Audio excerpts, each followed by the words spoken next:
Well, thank you very much for the very generous introduction.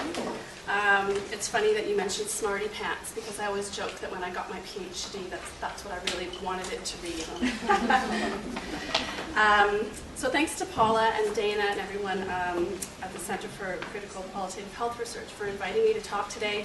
It's really nice to be here. I'd like to express regrets on behalf of Francesca Mancuso.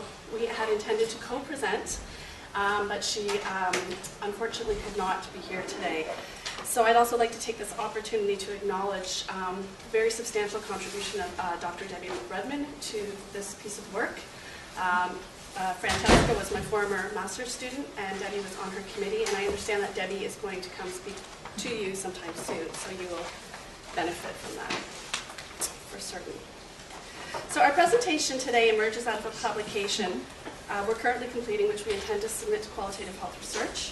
This presentation is based on a qualitative study that I conceptualized as a pilot project and that Francesca took up and ran with as her master's thesis project. It's indeed unfortunate that she can't be here today because the methodological approach of critical narrative methodology is really her innovation. I'd like to begin this presentation by kind of locating the work both personally and theoretically. And this will involve a bit of a foray into theoretical terrain. And although I know this is a methodology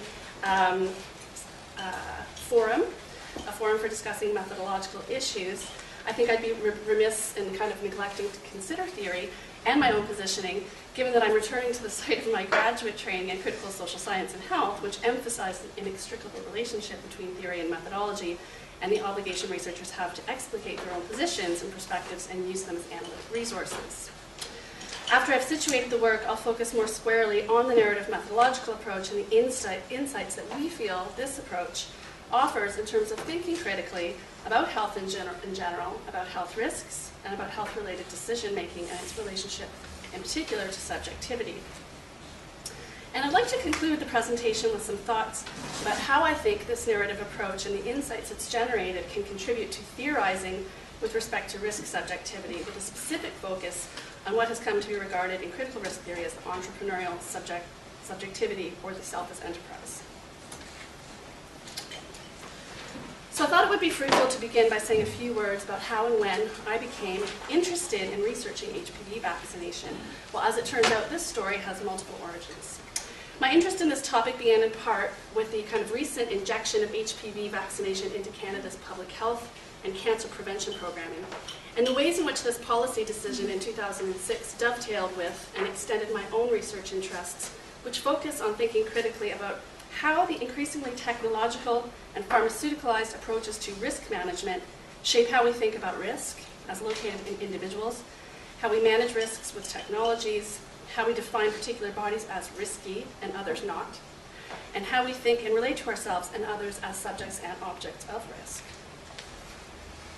A second point of origin of my interest in this topic and this research is related to the proliferation of discourse that emerged about HPV and vaccination when the programs were first introduced in Ontario schools in 2007 for grade 8 girls. Accompanying this institutionalization of HPV vaccination, the proliferation of broadly available information about HPV is nothing short of staggering. Whereas as recently as 5 years ago, the term HPV would have been recognized only by medical researchers and practitioners in the field of sexual health, today the term has gained a lively presence in popular culture and the public's imagination.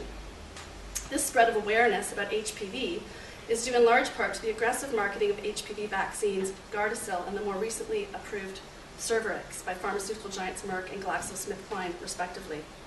As well, both before and following the Health Canada approval of Gardasil, many news and magazine articles reported on the vaccine, with many hailing it as a medical breakthrough and milestone in public and women's health, and some raising concerns about the vaccine.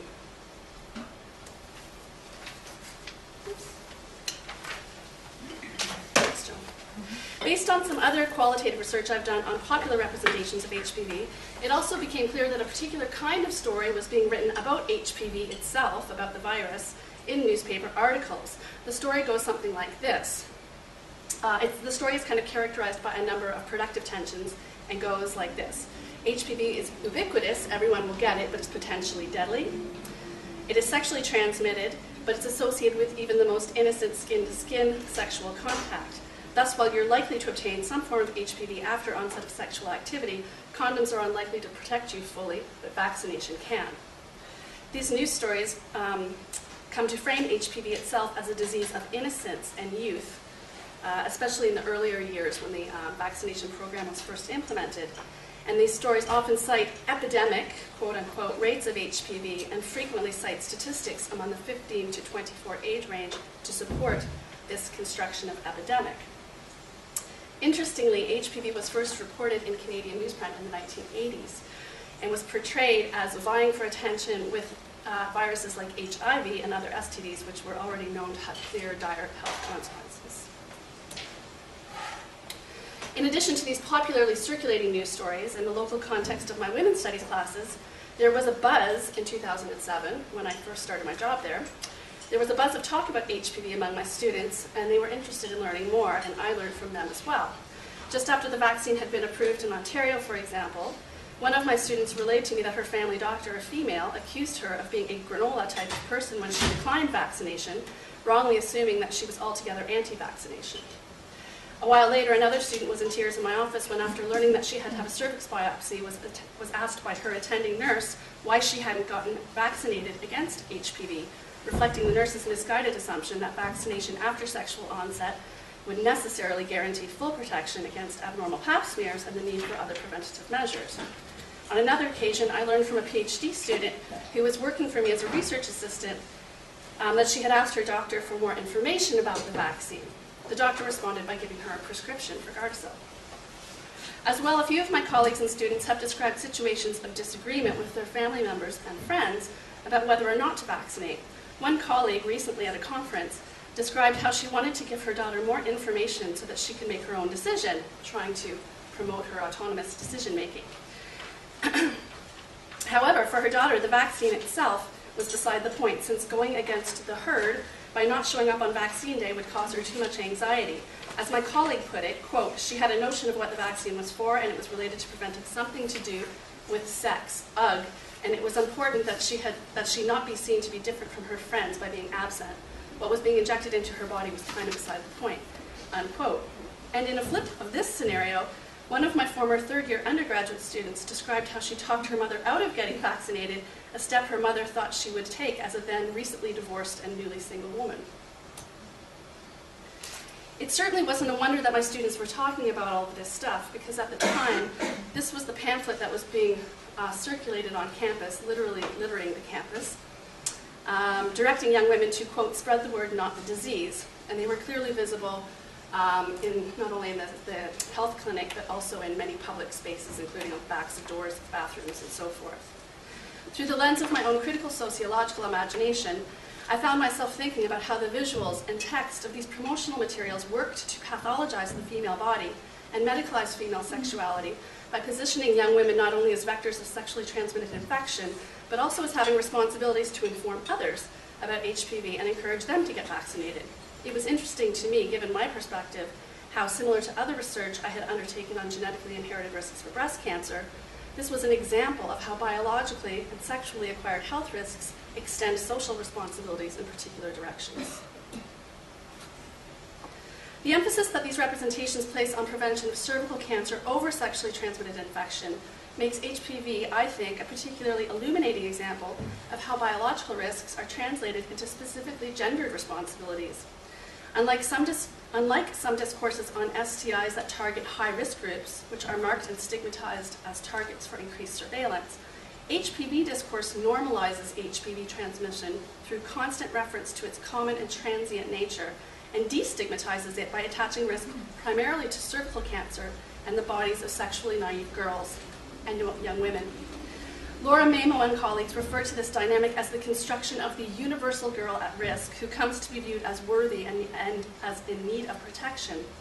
The girl whose body is rendered as particularly vulnerable to HPV by such risk representations is sexually naive, innocent, and on her way along a normalized heterosexual developmental path.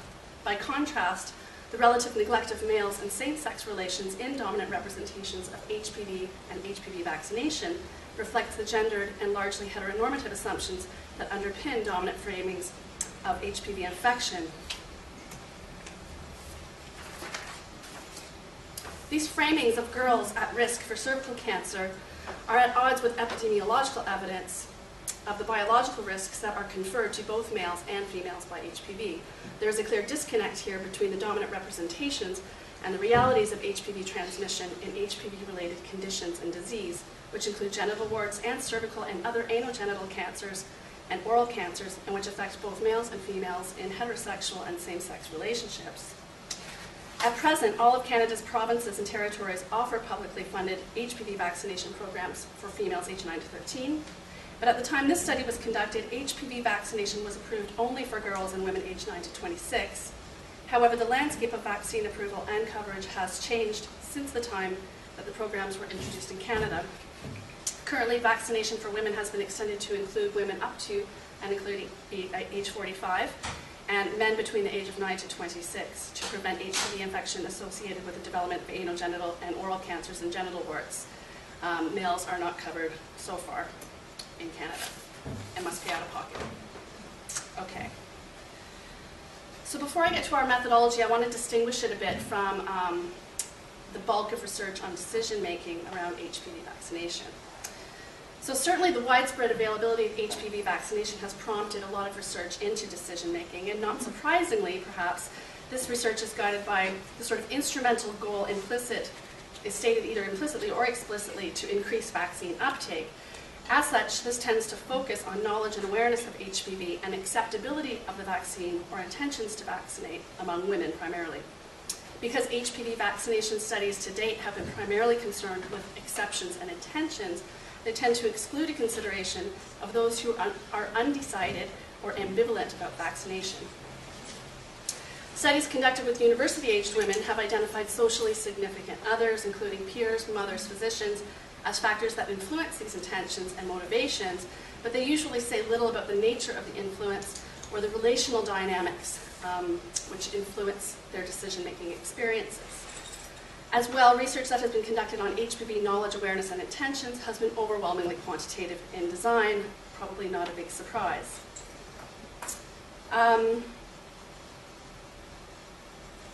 And last, by focusing research efforts on HPV vaccine acceptance as opposed to actual decision-making, this implicitly assumes that decisions to accept are correct and desirable. This assumption carries with it inherent moral tones, which position the decision-maker as either rational or irrational, depending on whether or not their decision is in line with the implied right choice. Related to this, the majority of research in this area is guided usually implicitly by theories of health behavior that endorse particular views about decision-making and assumptions about decision-makers. According to these models, decisions are largely viewed as the product of cognitively driven individuals who engage in a series of cost-benefit calculations in which they consciously weigh the pros and cons associated with adopting or not adopting a particular behavior or uptake of technology. This framing of decision-making as a conscious, rationally planned action is particularly problematic in that it fails to account for ambivalence and for decisions which are made on the spur of the moment, for example, in a doctor's office or in other familiar settings. Furthermore, this view neglects to consider how decision-making processes are influenced by broader contextual factors such as discursive framings of risk reduction strategies and health promotion campaigns. Okay. So this view of decision-making reflects what Deborah Lupton refers to as a technico-scientific approach, which privileges expert definitions of risk over lay perceptions of risk. These expert definitions claim their authority on the basis of access to scientific knowledge and are presumed to be objective and value-free, while lay perceptions are seen as unscientific, subjective, and deficient. In contrast to this approach, sociocultural perspectives on risk acknowledge the social, cultural, and political contexts in which risks are constructed as taken for granted facts, and focus on the social and political character of knowledge about risk. From this more critical perspective, the construction and circulation of knowledge about health risks is implicated in the formation of particular forms of subjectivity, that is, a particular way of thinking about, relating to, and situating the self in terms of the broader social and political context within which the self is embedded and located. Far from seeing the individual as an independent assessor and processor of risk information, this perspective asserts that constructions of personhood are intimately tied up with understandings of risk that come from multiple sites, such as previous personal experiences, social networks, etc., and through various means, print media, television ads, doctor-patient interactions, etc. Our socio-cultural perspective on risk is explicitly critical in the sense that it seeks to make visible the connections between prevailing constructions of health and the social and political forces that shape them. I want to be clear that our intent in drawing on this perspective is not to advocate for or against the vaccine in any universal sense, and I can say more about that later if anyone wishes to go there. From a sociocultural perspective on risk, critical health sociologists such as Alan Peterson have framed health promotion activities and the risk reduction practices they endorse as central to the production of the at-risk self who is called upon to enter into processes of their own self-governance through processes of endless self-examination, self-care, and self-improvement. That was a quote. This construction of the self as enterprise is privileged by neoliberal policies and styles of governance which call upon individuals to exercise their personal responsibility to protect themselves and their loved ones from risk.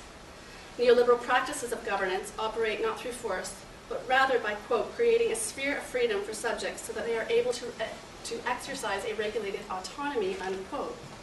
Within this sphere of freedom, entrepreneurial subjects, designated as at risk, are encouraged to engage in such processes of self-reflection and self-improvement as part of their duty to be well, as Monica Greco puts it.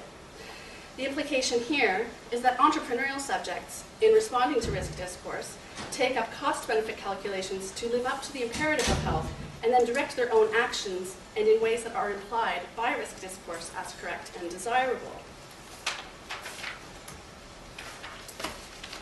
Insofar as HPV vaccination claims to help young women reduce their risks for genital warts and cervical cancer, it has been situated as a form of neo-medicalization, which emphasizes an individual's supposed risk of developing a problem and encourages the use of some drug or device to manage that risk. While medicalization has traditionally referred to a process in which natural processes, such as pregnancy or social problems, have come to be defined in medical terms, neo-medicalization draws attention to the ways in which risk knowledge effectively expands opportunities for intervention and economic activity by creating new expectations for how personal responsibility for health can and should be achieved. In the context of Canada's liberal welfare state, discourses on HPV risk and vaccination promotion emphasize personal responsibility to vaccinate in relation to both state investment in vaccination programs that claim to improve women's health and in relation to the market by encouraging those who are ineligible for publicly funded vaccination to purchase it directly or through insurance providers. Health risk discourse has particular implications for women because the meanings associated with health and protective behaviors that risk incites are inextricably linked with the feminized discourses of looking after yourself and caring for others. As a result, women may feel morally compelled to take responsibility for their health by actively taking up risk management technologies and interventions to demonstrate their independence and their ability and desire to take charge of their health. These ideas are consistent with feminist critiques of medicalization, which examine the processes that organize a broad and ever-growing range of behaviors and aspects of women's everyday lives into categories of health and illness. This body of work importantly points out that women have not always been passive victims of medicalization and instead actively participate in processes of medicalization through their own self-constructions in relation to dominant discourses of science and medicine. Morgan refers to this as medicalized subjectivity or medicalized agency, in which people experience themselves as active medicalizing subjects. By drawing on notions of health risk and individual responsibility for health, HPV vaccination discourses place the onus on women to manage their potential risks for cervical cancer and create moral imperatives to seek vaccination. Thus, in addition to aiding in the transformation of health from a public good to a resource for economic growth, processes of neo-medicalization pose a particular threat to women's health, as Batt and Lippmann argue, because the feminist health principles of empowerment and autonomy are easily co-opted by the increased choices that newly marketed drugs and technologies claim to offer. Indeed, the framing of HPV vaccination as a choice made by smart, independent women is a major advertising strategy for HPV vaccination campaigns. Such messages, I've argued elsewhere, create moral dilemmas for young women who may have reservations about the vaccine, but who may find it difficult to decline given the pressures of what Robert Crawford calls healthism. Within healthist societies, such as North America, such as those in North America, individuals are expected to actively and conspicuously pursue health as an individual and moral obligation. Within these cultures, and as such messages suggest, a moral landscape is created in which saying no to vaccination is not really a choice, since it is interpreted at best as a sign of ignorance and at worst as a sign of negligence to care for one's health and for the health of others. Okay. So, I'm going to have a drink of water now. It was all of this rolling around in my head in relation to this theoretical orientation in the context of these proliferating discourses about HPV and HPV vaccination that I became interested in how young women as primary targets of these promotional strategies were actually making their decisions to accept or decline vaccination. As Francesca took up this question for her master's thesis research and made it her own, she revised the question as, how do young women aged 18 to 26 convey their experiences of making decisions about HPV vaccination in the context of their daily lives? In order to answer this question, she designed a narrative study, and she basically explored how 5 young women constructed their stories related to HPV vaccination and made sense of their decision-making experiences. And these were the specific objectives that she articulated at the outset of her research: to identify the meanings that young women describe to vaccination, to identify and explore various influences on their vaccination decisions, to explore the challenges and tensions that they encounter in making their decisions, and to situate those meanings, influences, and challenges in relation to broader discourses such as the ones I just pointed out. So why a narrative methodological approach? As a unique form of qualitative research, and I apologize if this is repetition for some of you, but to get us all on the same page, I think it's worth repeating. Narrative inquiry refers to a diverse group of approaches that emphasize the use of story to describe and understand human action. Although narrative inquiry may take many forms, its central contention is that stories give meaning to people's lives and are a key means through which people construct meaning. Fundamentally, narrative inquiry is based on the notion that storytelling is a human impulse that serves as a primary way of making sense of an experience. To engage in narrative inquiry, stories are collected by the researcher and used as the source of data. How participants impose order on the flow of experience is just as important as the content that they articulate in their stories. Narrative methodology was chosen as a way to gain insight into the personal experiences of these young women for 2 main reasons. First, as with other qualitative research approaches, the use of a narrative methodological approach gives participants the opportunity to voice their experiences in their own words. Second, narrative gives researchers insight into personal experiences, allowing them to learn about how narrators reproduce larger discourses and struggle with the tensions in articulating their stories as they make sense of their experiences. The approach to narrative inquiry that Francesca developed in her work was consistent with constructivist, epistemological, and ontological commitments. A central tenet of constructivist forms of inquiry is that there are multiple social realities which are socially constructed. I'm sure that not all of you study risk, so if we were to examine risk as a social construction, this does not mean, for example, that there are no things in life that do not pose danger. Rather, to say that risk is socially constructed is to acknowledge that what we come to privilege and thus obscure as risks to human health, and thus as worthy of personal practice and policy interventions, are produced within and permeated by the social, economic, and political ideologies and imperatives that prevail at any given historical moment. Epistemologically speaking, a constructivist position acknowledges that knowledge is transactional and subjective, and that knowledge is co-created through the interactions between the researcher and the participant. This idea of co-construction is fundamental in constructivist narrative studies, which assert that the narratives are a product of narrator and listener coming together at a specific time and place. Narrative researchers acknowledge that, quote, the 2 narratives of participant and researcher become in part a shared narrative construction and reconstruction through the inquiry, unquote. In keeping with the ontological and epistemological commitments, Francesca was not interested in pursuing a single truth about young women's decision-making, but rather in uncovering the various constructions they held about what shaped their decision-making experiences. To this end, the goal of narrative inquiry is not to assess the extent to which the stories people tell accurately reflect reality. Instead, by focusing on how they narrate their stories and experiences, the analytic focus shifts from one of truth validation to understanding and articulating the reality that they construct through their storytelling. As Laliberte et al. Suggests, quote, stories are usually constructed around a core of facts of life events, yet allow a wide periphery for the freedom of individuality and creativity in selection, addition to, emphasis on, and interpretation of these remembered facts, unquote. Thus, it is through eliciting and engaging with participant narratives that the researcher is able to gain insight into the aspects of an experience that are deemed to be most important, influential, and or memorable. And as I was writing that, I was thinking of The Life of Pi, which I read a long time ago, and which I just went to see, and I think that's a really good example. Because constructivist narrative researchers acknowledge their role in collecting, analyzing, and co-constructing participant narratives, reflexivity is extremely important and central within this approach. Instead of trying to eliminate bias, qualitative researchers working within interpretivist and constructivist worldviews take the position that it's important to reflect on, identify, and examine their own subjectivities in order to become aware of how their views and social positions influence the research process.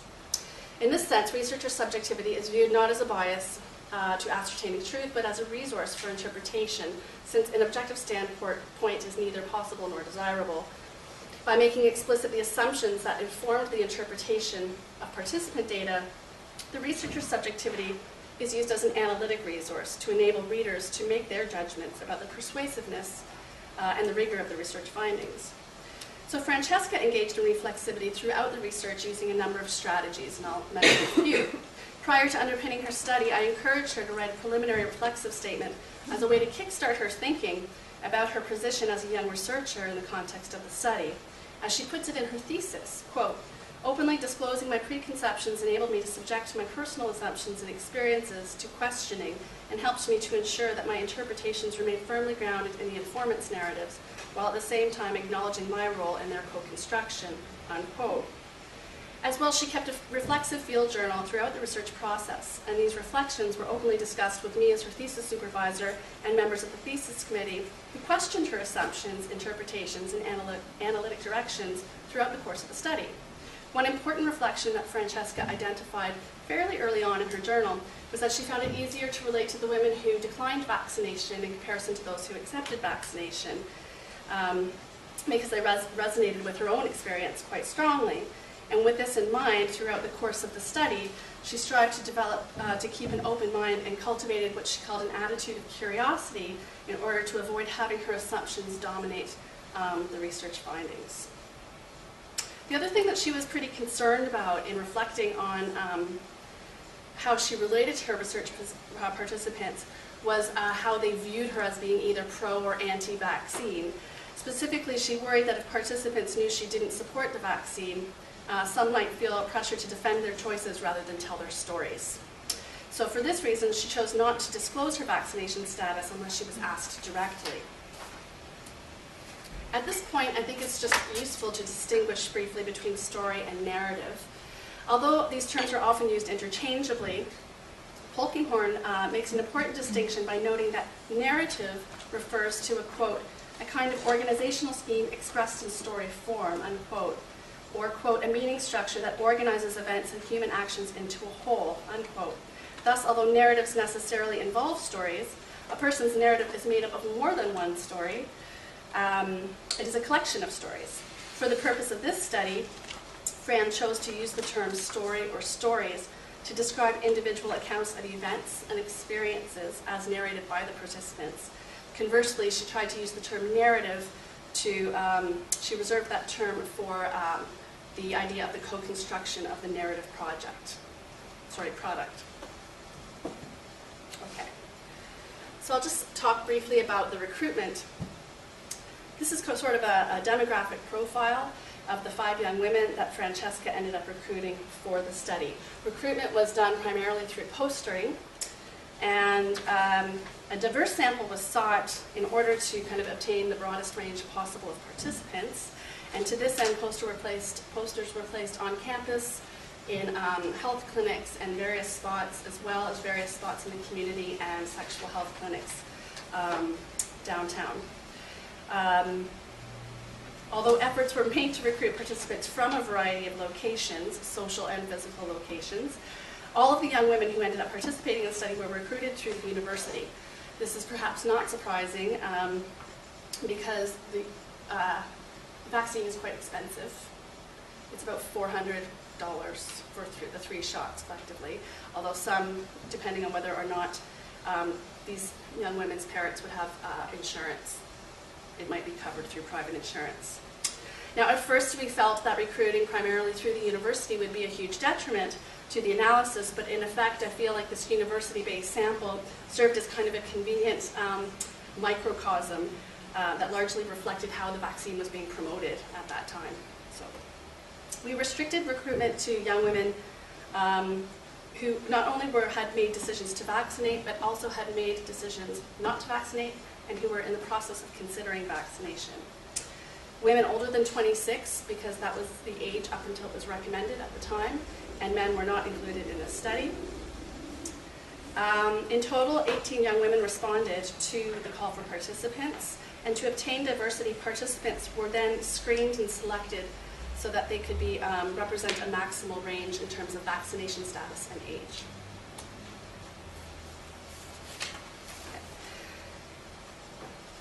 The reason I highlighted Katie, Anna, and Kristen is because I'm going to go into their narratives in a little bit more depth. So for the purposes of this study, Fran chose to follow Berthaud and Coley's suggestion that narrative interviews should consist of 2 parts. The first part supports the interviewee in providing an extensive narration during which the interviewer restricts her comments to brief probes that promote the flow of the narration. The second part involves purposeful questioning where the interviewer actively engages with the narrative by seeking clarification on topics that may have been implied and by introducing topics that may have been omitted. So basically, in interview 1, the goal was to encourage participants to tell their stories related to HPV vaccination in their own words. Only one broad narrative-inducing question was used to prompt the narrator's story. This question was phrased as follows in order to emphasize the unstructured nature of the interview, and the question was, can you, in as much detail as possible, tell me your story of how you came to be or not be vaccinated against HPV? Feel free to start wherever you want and end wherever you want. It's completely up to you. It's important to note that although we were interested in learning about decision-making experience, Fran consciously chose not to use the term decision or decision-making in the opening question so as to enable the participants to talk about their experiences in whatever way made sense to them. And I'll tell you that we had a lot of discussion about how to word that question so as to not contain the word decision. So that was quite difficult actually to figure that out. Throughout this first interview, very non-directional probes were used in order to encourage participants to elaborate on their stories in their own way. So very different from a semi-structured interview approach. A brief demographic questionnaire was completed after interview 1. And one of the things that Francesca did was after interview 1, she shared the transcript with the interviewee after it was anonymized and de-identified. And participants were asked to read and reflect on the interview before they met for interview 2. Depending on the preference of the participant, the interview transcript was either handed over in person or was emailed. And the purpose of this was to kind of facilitate a co-construction of the narrative product by asking the participant to reflect on their impressions of reading over their transcript at the beginning of interview 2. The other thing that Francesca did was that in transcribing the first interview, she developed a personalized interview guide that she could then take to the second interview in order to solicit further feedback. So basically, interview 2 started by asking them about their impressions of their first interview, and then she asked them questions from her personalized interview guide that she developed from transcribing the first interview.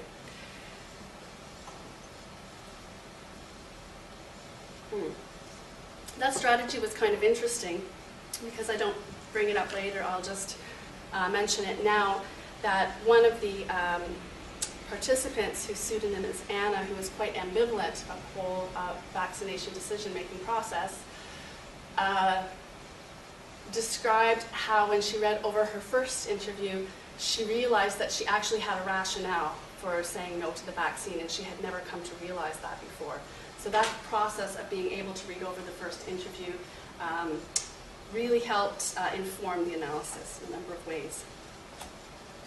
I'm not going to say much about field notes because this is fairly standard, but basically field notes were taken after each interview and after each transcription, and were used in various ways that are typically used in qualitative research. Okay.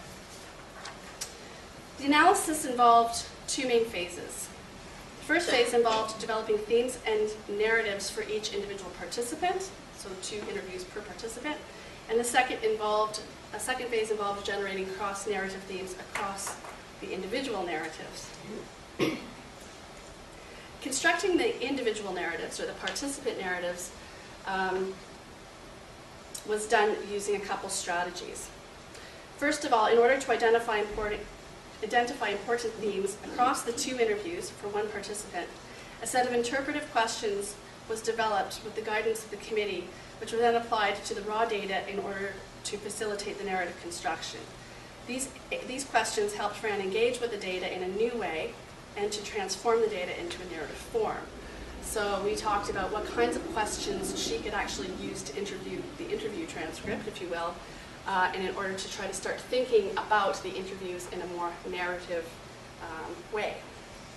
So what and who was talked about, where did the participants begin and end their stories, how did they talk about vaccination, who or what did they identify as major influences on their decision making, and how did they talk about themselves in relation to the vaccine, and that was really one of the most important things that emerged. Were there any tensions or ambivalences, and how, if at all, did they try to resolve those tensions, and how did their stories change, if at all, between the 2 interviews? A second strategy that was used to construct the narratives was adopting Cavell's strategies of narrative finding and narrative creating.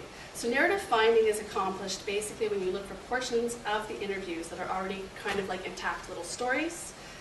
For example, Katie made reference during her first interview that she had heard about the vaccine from her mother, who was a physician, and the influence that this had on her getting vaccinated. And as it ended up, this positioning of Katie's mom as both mother and doctor was really key to her narrative. It was something that we ended up calling Dr. Mom, a very powerful figure. Narrative creating, by contrast, involved weaving together the unstoried aspects of interviews into the participant's narrative. So an example of narrative creating in this context of this research study was in the multiple ways in which Anna referenced the ambivalence and uncertainty she felt and her kind of struggle to claim authority over her decision making. This aspect of her story, these many snippets of uncertainty and ambivalence were kind of brought together as a form of narrative creating, and again we called that struggling to gain authority. Fran called it, I should say. The second phase of analysis involved comparing the participant narratives and identifying cross-narrative themes. These themes were identified through close repetitive readings of the individual narratives. Furthermore, participant narratives were interpreted in light of wider social and cultural discourses, such as the ones that I discussed earlier. As Fran wrote in her thesis, quote, "My analysis of the narratives was informed by a strong sensitivity to dominant discourses related to health risk, medicalization, and individual responsibility for health. As a graduate student, I became sensitized to these discourses prior to beginning my research, and I was interested in how the narratives I collected reflected and/or challenged these dominant ways of thinking. By examining participant narratives in relation to these discourses, my goal was to gain a deeper understanding of how individual experiences may be located in and contingent upon larger social and discursive contexts," unquote. Although the data analysis process for this study has been presented as having occurred in 2 very discrete phases, as with most all qualitative research, in reality this was very nonlinear and iterative. As Denson and Lincoln described, quote, "The processes of analysis, evaluation, and interpretation are neither terminal nor mechanical. They are always emergent, unpredictable, and unfinished." The quality criteria that Fran chose, just very briefly, I'll review this, to use in her research were these 4 criteria. So my understanding of these is that width is about ensuring comprehensiveness of evidence, And this ensures that the researcher is sampling data comprehensively, not just selecting pieces of data that kind of fit with their already pre-given ideas and assumptions. Coherence focuses more on how the pieces fit together. Does the researcher stitch the story together in a way that is meaningful, persuasive, and compelling? Trustworthiness is about establishing methodological rigor through detailed documentation of process and procedures, and wakefulness, a term I really like, is a criterion that requires researchers to become attuned to what informs their interpretations and remain aware of alternatives in the data as they move along. Okay. Another thing we considered in actually producing the narrative product was how Fran would present the narratives in the thesis. So this was the three sections that characterized each of the 5 narratives. First was a summary of demographic information, which started something like this. Katie is a 19-year-old woman. She was a first-year undergraduate student, etc., etc. The second component involved a very brief paragraph, maybe two, that involved the researcher's reflections, how Francesca encountered the research participant, and that involved these kinds of reflections. From the first to the second interview, I noticed that Katie went from talking about the vaccine as routine to maybe something that she didn't need. Another example of this was in relation to this particular participant, Katie, which is very relevant and gets back to the cost issue, is this. And Fran writes, over the course of both interviews, Katie never spoke about her specific reasons for participating in the study, so it's unclear as to what her motivations were. However, when I mentioned the $20 reimbursement, Katie noted that she had totally forgotten reading about it in the information letter. Thus, I don't think the financial incentive was what prompted her to participate. At the end of the second interview, Katie asked questions regarding how the study results would be presented and commented that it would be fun to be part of the study. And then the third part of each individual's narrative was a presentation of the themes that characterized that particular participant's narrative. So these are titles of the narrative themes that characterized each of the narratives. I'm not going to go into detail here, but I just thought I'd present them. So Allison was undecided. Allison basically participated in the study so she could get more information about HPV and HPV vaccination from Francesca.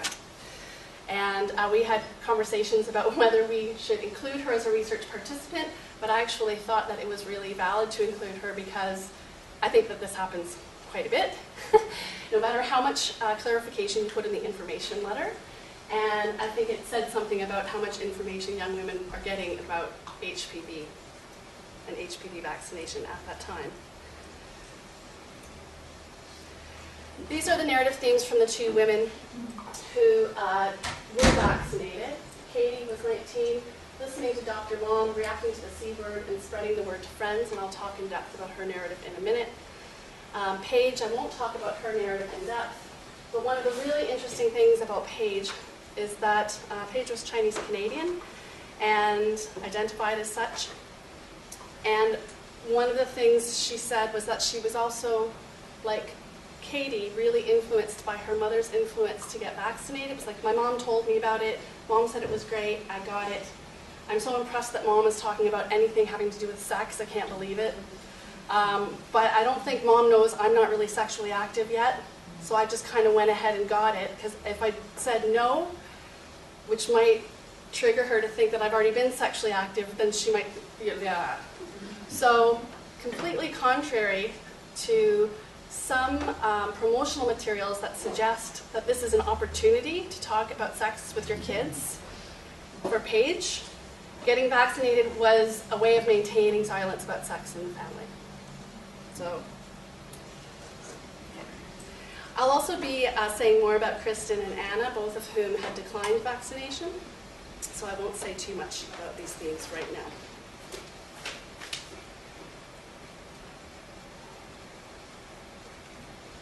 So what I'd like to do at this point is present the narratives of the 3 study participants, Katie, Kristen, and Anna. And in highlighting these particular stories, or narratives, I should say, we illustrated how these young women took up, reinforced, and attempted to resist or resisted dominant discourses of risk and personal responsibility as they described their decision-making experiences. So I've selected key components of the narratives. Obviously, they're much longer than this. And I've highlighted the participant speech in pink text and Fran's text in black text. Fran's writing in black text. It's complicated. It's very hard to figure out how to present narratives in a way that works. Fran had beautiful bubbles in the head, and it was driving me crazy, and I couldn't deal with it. It looked great, but it was hard to work with on PowerPoint. I considered going to Prezi, but I thought that I would probably lose a weekend if I didn't start it now. I've been warned about that. So for parts of the participant speech that I'll read that's not on the screen, I'll try to inflect my voice so that you can tell, or use the scare quotes so you can tell when the participants are speaking. Katie, an undergraduate student in her first year of a science program, had already been vaccinated against HPV at the time of the first interview and identified herself as being sexually active with a male partner. Katie began her first interview by drawing attention to the fact that her mother is a doctor. Though both of her parents were doctors, it was her mother who told her, "You have to get this when it comes out." Although Katie had seen commercials about the vaccine, she described being a little confused by them because she had never heard of HPV before. It was not long after her mom told her about the vaccine that Katie went into her mom's office to be vaccinated. As she described, there wasn't much time to dwell on my decision of getting it. It was like I decided to get it and I got it all at the same time. According to Katie, part of the reason she agreed to get the vaccine was because it was associated with the word cancer. As she put it, "To me, cancer is like the big disease. I've had a lot of people in my family have cancer. I don't want cancer." Katie said that commercials about HPV vaccine on television led her to believe that there was this big outbreak of cervical cancer. "I thought that we were all at risk." It was not until her second interview that Katie realized that her assumption that there was an epidemic of cervical cancer was not accurate. Katie spoke at length about her parents' influence when it came to healthcare in general. As she described, "If it's important that I need to have it, then they're going to want me to get it. So basically, I just follow their advice." For Katie, the fact that her parents are doctors played a big role in how quickly she found out about the vaccine, as she described. "When it comes to vaccines, my parents often hear about it before it hits the media, since they are in the medical community." Consistent with her acceptance of the vaccine upon her mother's insistence, Katie noted that she does not usually ask questions when her parents tell her which vaccines to get. "I get all the shots. They just tell me what to get and I get them." A large part of Katie's story centered on her ability to spread the word about the vaccine and answer questions from her friends. As she described, "A lot of people ask me questions because my parents are doctors." One reason her friends asked her about the HPV vaccine was because they knew that she had already been vaccinated. When others asked for her advice about the vaccine, Katie's response was to tell her friends that they should get it because it protects against cervical cancer. For Katie, using the word cancer was important because when anyone hears the word cancer, they immediately listen. From the first to the second interview, Katie went from talking about the vaccine as something routine and necessary to questioning whether she really needed it. As she described, the interview made her reflect on her experience and come to the realization that the HPV vaccine may have been one extra needle that she probably didn't need, since she wouldn't be having unprotected sex anyway. Katie felt that the protection afforded by the vaccine would never have to come into play because she would never get an STD. For Katie, STDs were kind of a mythical thing since she had never met anyone who had one. It's the unicorn theory of STDs. Kristen. At the time of the first interview, Kristen, who identified herself as sexually active with a male partner, was enrolled in a Master of Science program. Throughout her interviews, Kristen spoke authoritatively about HPV and Gardasil. At the beginning of her first interview, Kristen began by listing the reasons why she chose not to be vaccinated. In addition to not seeing the need for it and viewing it as just another tool in cervical cancer prevention, in addition to pap smears, she also questioned how effective the vaccine would be because she had already had multiple sexual partners and therefore has already likely been exposed. Once she finished listing her reasons for declining vaccination, Kristen went on to recount how she had to defend her decision not to be vaccinated on a number of occasions. According to Kristen, people often label her as irrational, stubborn, and a pessimist, and have accused her of not listening to the logical arguments about the vaccine. As she described, being perceived as irrational or emotional in her decision-making is a nerve that's picked with me because I know I'm very rational in all of my choices. Kristen recounted having a debate with her boyfriend about HPV vaccination, since his position was, quote, "If you can protect yourself from cervical cancer, why wouldn't you?" unquote.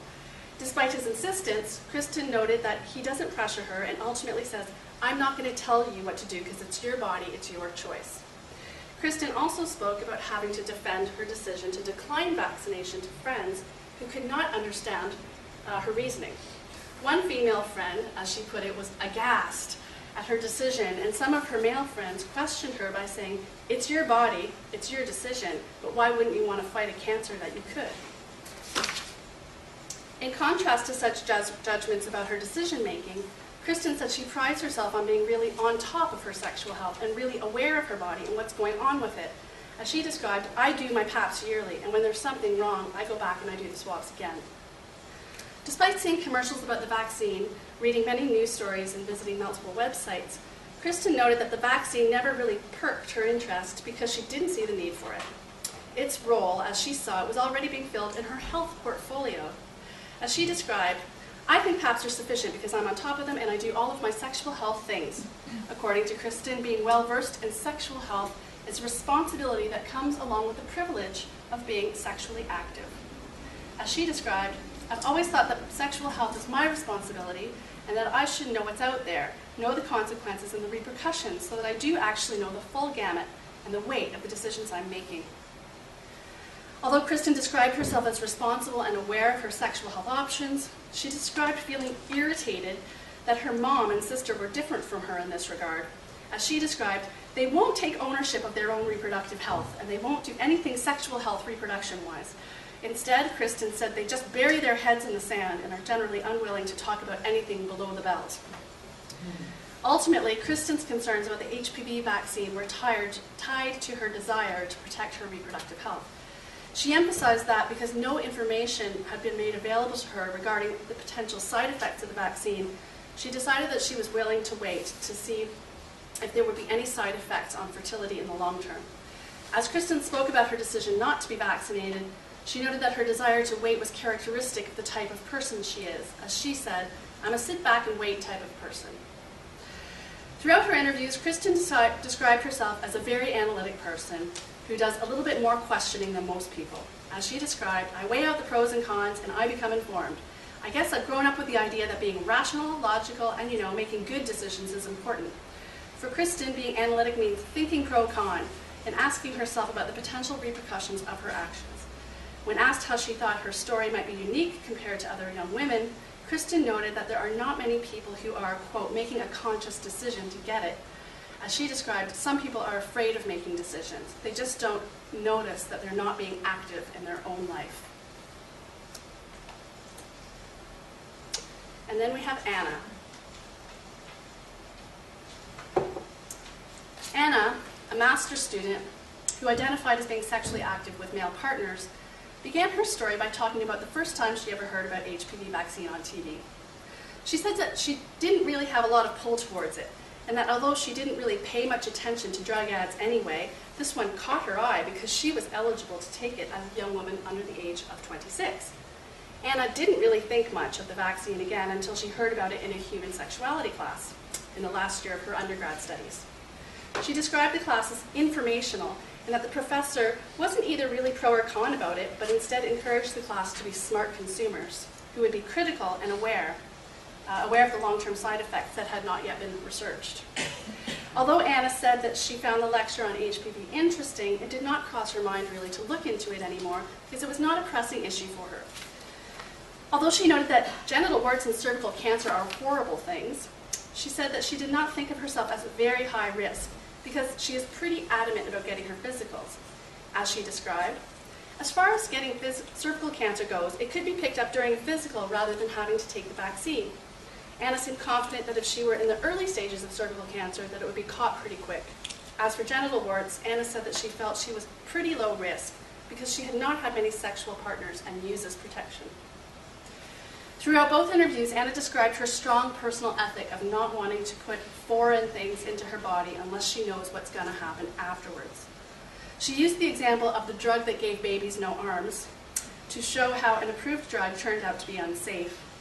Ana expressed concerns that doctors might be suggesting the HPV vaccine just because they have pressure from pharmaceutical companies and may not want to be liable if something happened.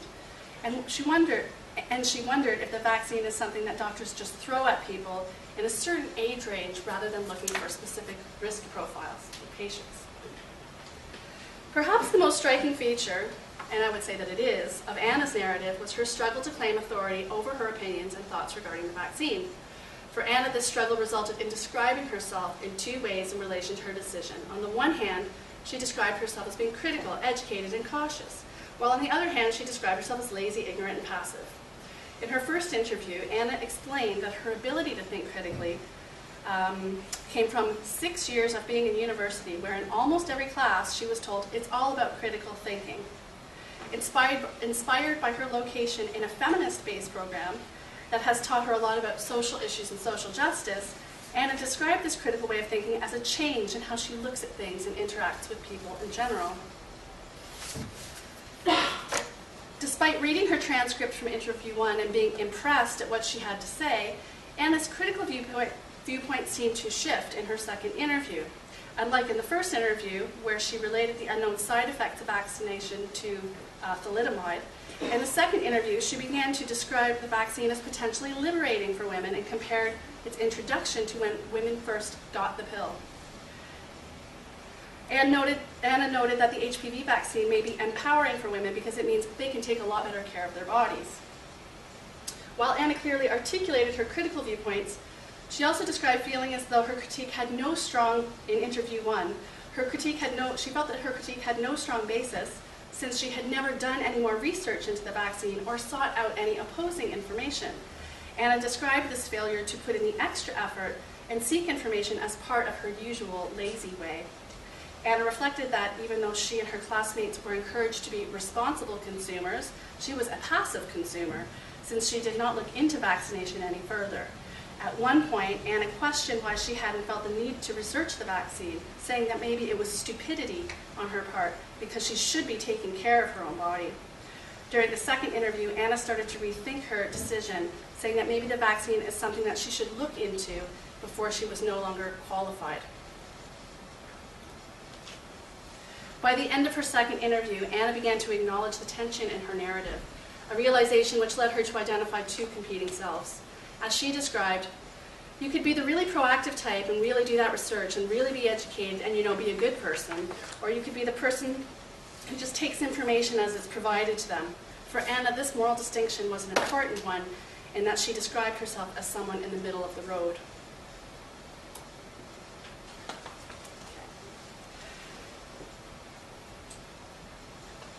So in terms of comparing the individual participant narratives and coming up with some cross-narrative themes, I'm going to say a bit about the first two, and then I'd like to focus on the third one.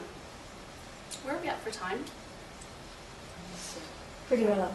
Oh, really? Yeah. Okay. So I'll wrap up quickly.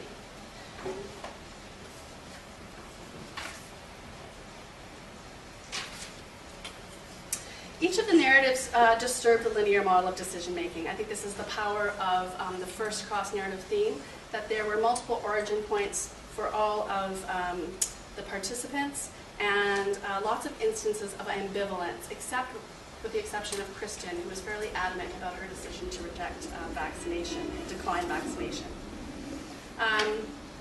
Secondly, there were multiple influences and interpretations of risk. So whereas many of the participants talked about the influence of friends and family, the way in which those relational dynamics fed into their decision-making experiences was quite particular.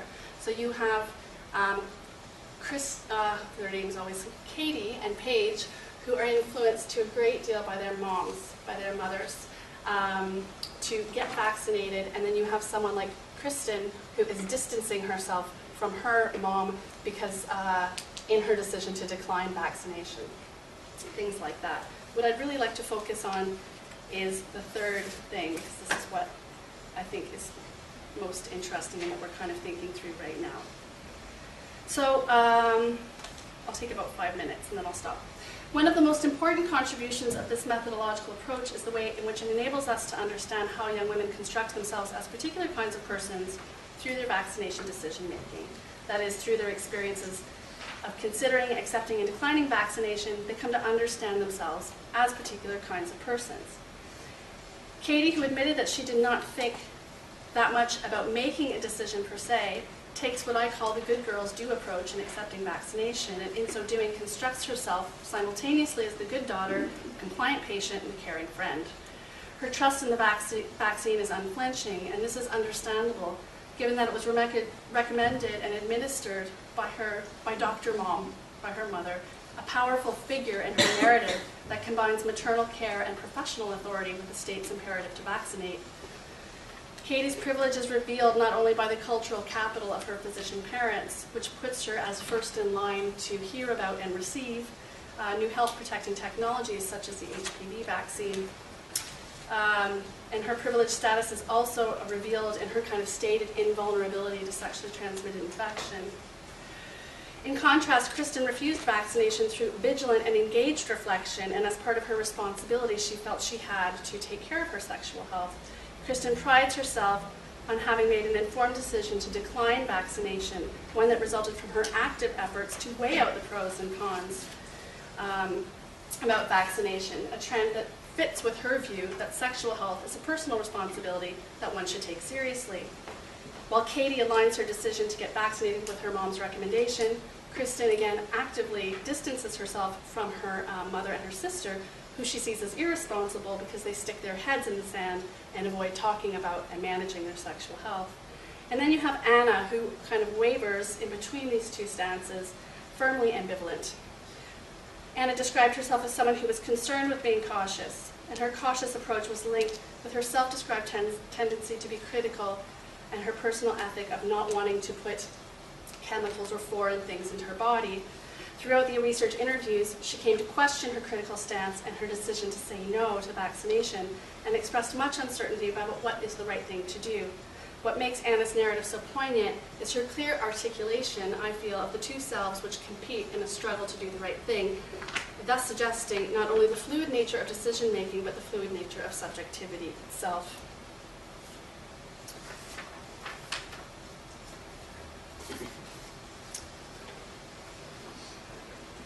So I think in terms of politicizing the personal, what this critical narrative approach does is it allows us to connect these narrations, how these women story their experiences to the broader discourses of risk and responsibility, and in ways that are not necessarily purported by theoretical articulations. And we can talk about that a little bit more in the questions if you like. Given that I've gone over time a bit. But the one thing that I find quite interesting about this, in light of my last comment, is that I think these findings raise important questions for theoretical considerations of subjectivity, in the sense that the subjectivities of the young women that they form in response to HPV vaccination do not neatly fit with the entrepreneurial forms of subjectivity that are presumed to be produced through health risk discourses. So what I mean by that is that decisions to decline vaccination, such as that expressed by Kristen, who adopts a very entrepreneurial attitude. They don't really conform to rejecting an entrepreneurial stance.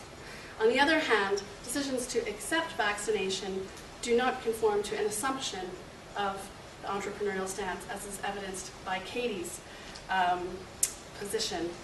So this is the question that I'm raised with and that I want to think further about is the ideal female subject of HPV vaccination and HPV risk an entrepreneurial subject who's expected to self-reflect and weigh out and calculate risks? Or is she an obedient subject who is socialized to accept technological measures that purport to preempt risk altogether?